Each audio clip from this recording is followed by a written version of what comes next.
പരിശുദ്ധ ദൈവമാതാവിന്റെ വണക്കമാസം 28-ാം ദിവസം. അമലമനോഹരിയായ മരിയാമ്പികയെ, അങ്ങ് വിശുദ്ധിയുടെ നികേതനമാണ്. എങ്കിലും നീ പാപികളോട് വളരെ കാരുണ്യപൂർവ്വമാണ് വർത്തിക്കുന്നത്. പാപികളിൽ അങ്ങേ ദിവ്യകുമാരന്റെ പ്രതിച്ഛായ കാണുവാൻ അങ്ങ് ആഗ്രഹിക്കുന്നു. നാഥേ, ഇന്ന് ലോകത്തിൽ പാപം വളരെ വർദ്ധിച്ചിരിക്കുന്നു.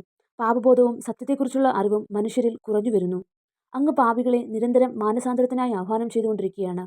പാപികളായ ഞങ്ങൾ പാപത്തെ പരിത്യജിച്ച് നിർമ്മല ജീവിതം നയിക്കുവാനുള്ള അനുഗ്രഹം നൽകണമേ. അപ്രകാരം ഞങ്ങൾ ഈശോയ്ക്കും അങ്ങേക്കും പ്രിയങ്കരായി തീരുവാനുള്ള അനുഗ്രഹം നൽകണമേ.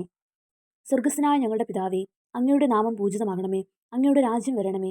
അങ്ങയുടെ തിരുമനസ് സ്വർഗത്തിലെ പോലെ ഭൂമിയിലുമാകണമേ. അന്നന്ന് വേണ്ടുന്ന ആഹാരം ഇന്ന് ഞങ്ങൾക്ക് തരണമേ. ഞങ്ങളോട് തെറ്റ് ചെയ്യുന്നവരോട് ഞങ്ങൾ ക്ഷമിക്കുന്നത് പോലെ ഞങ്ങളുടെ തെറ്റുകൾക്ക് ഞങ്ങളോടും ക്ഷമിക്കണമേ. ഞങ്ങളെ പ്രലോഭനത്തിൽ ഉൾപ്പെടുത്തരുതേ, തിന്മയിൽ നിന്നും ഞങ്ങളെ രക്ഷിച്ചുകൊള്ളണമേ. ആമേൻ. നന്മ നിറഞ്ഞ മറിയമേ സ്വസ്തി, കർത്താവ് അങ്ങയോടുകൂടെ സ്ത്രീകളിൽ അങ്ങ് അനുഗ്രഹിക്കപ്പെട്ടവളാകുന്നു. അങ്ങയുടെ ഉദരത്തിൻ ഫലമായ ഈശോ അനുഗ്രഹിക്കപ്പെട്ടവനാകുന്നു.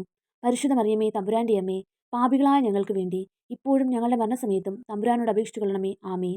പിതാവിനും പുത്രനും പരിശുദ്ധാത്മാവിനും സ്തുതി, ആദിയിലെ പോലെ ഇപ്പോഴും എപ്പോഴും എന്നേക്കും. ആമേൻ. സുഹൃതജപം. വരപ്രസാദ പൂർണ്ണയായ മാതാവേ, ദൈവവരപ്രസാദത്തിന്റെ ചാലുകൾ ഞങ്ങളിലേക്ക് നീ ഒഴുക്കണമേ.